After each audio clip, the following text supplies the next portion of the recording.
Hey guys, welcome to our podcast, and today we're going to be talking about faith.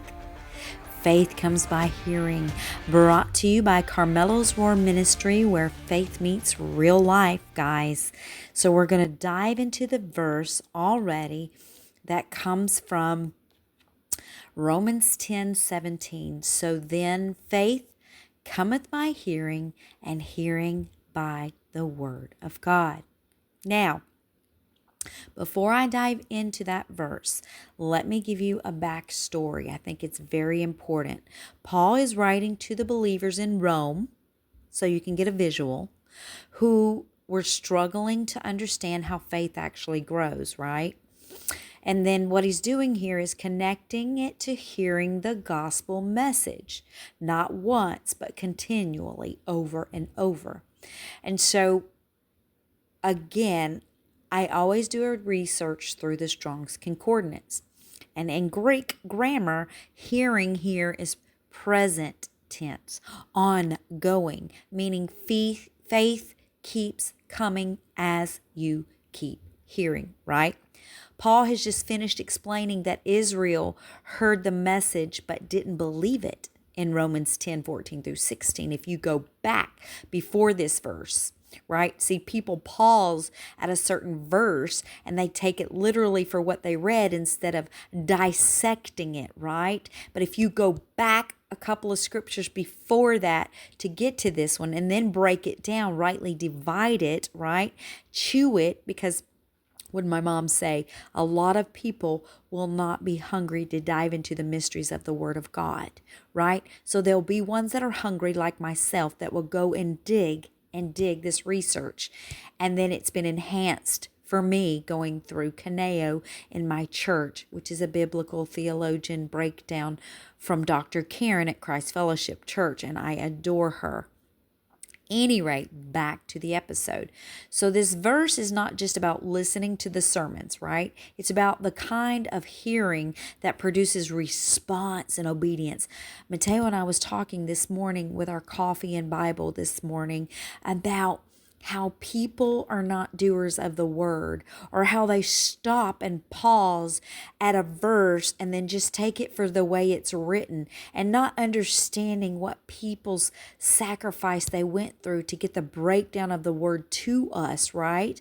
And even the people like Mr. Strong's breaking it down for us, rightly dividing, so we can understand what the verse deeply means so that we can have application, right?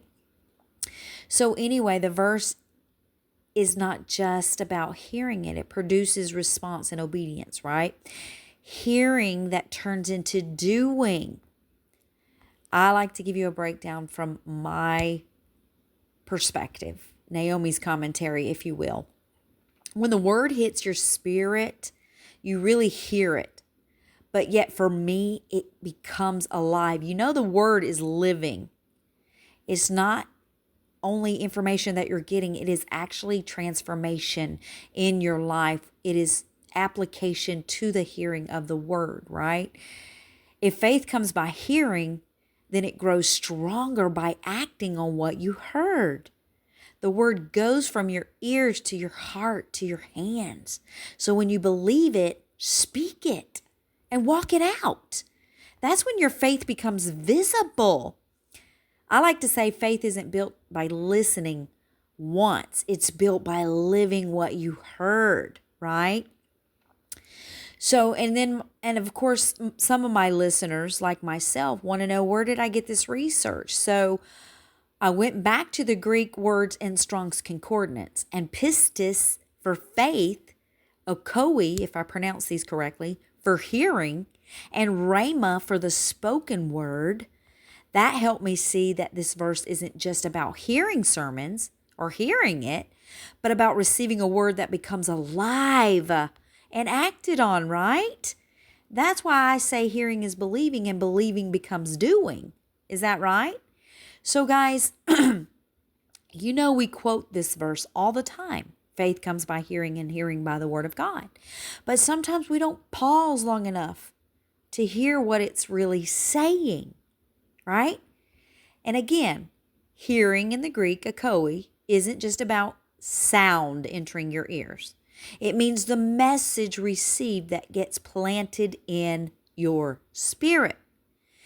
It's like a seed that can't help but grow once it hits the soil of your heart, guys, right? And then it says hearing by the word of God. And that word there is not logos, the written word, it's rhēma.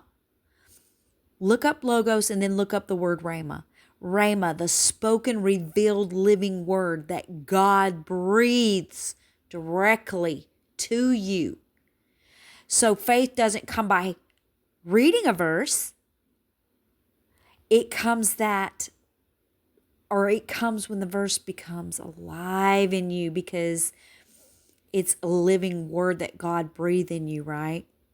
So when the Lord speaks, even those scriptures, even if he speaks through scriptures, you read it 100 times, but it starts to shift.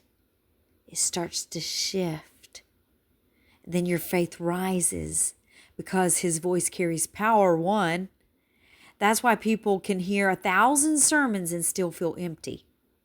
You can chase all the conferences and tent revivals and Sunday school messages, but yet it's going to be empty unless it becomes active to you.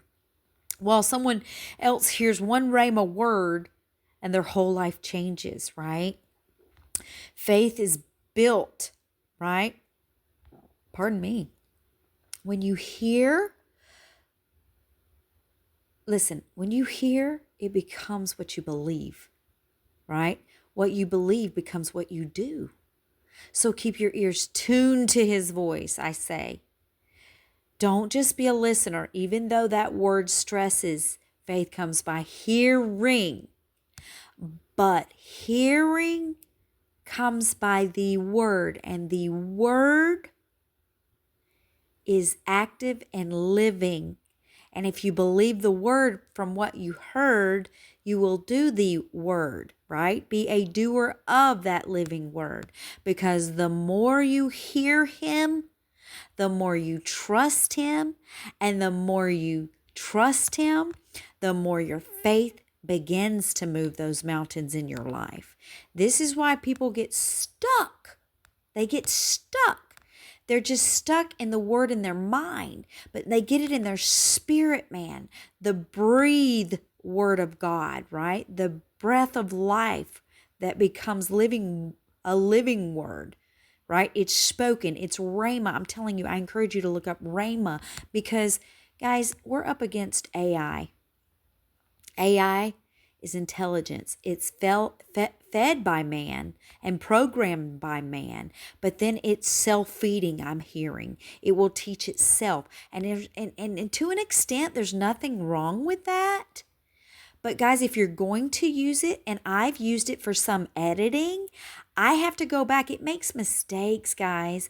I'm grateful for my growing up in Bible, growing up with pastors all around me, right? And then growing up in my Bible class with Dr. Karen in the present church I attend now, rightly dividing the scriptures, studying to show thyself approved, 2 Timothy 2:15, right? I might be running rabbits here, but I'm telling you, it's okay to utilize the new technology, but make sure that you dive into the scriptures that is accurate. Dive into the Strong's Concordance that is accurate, right?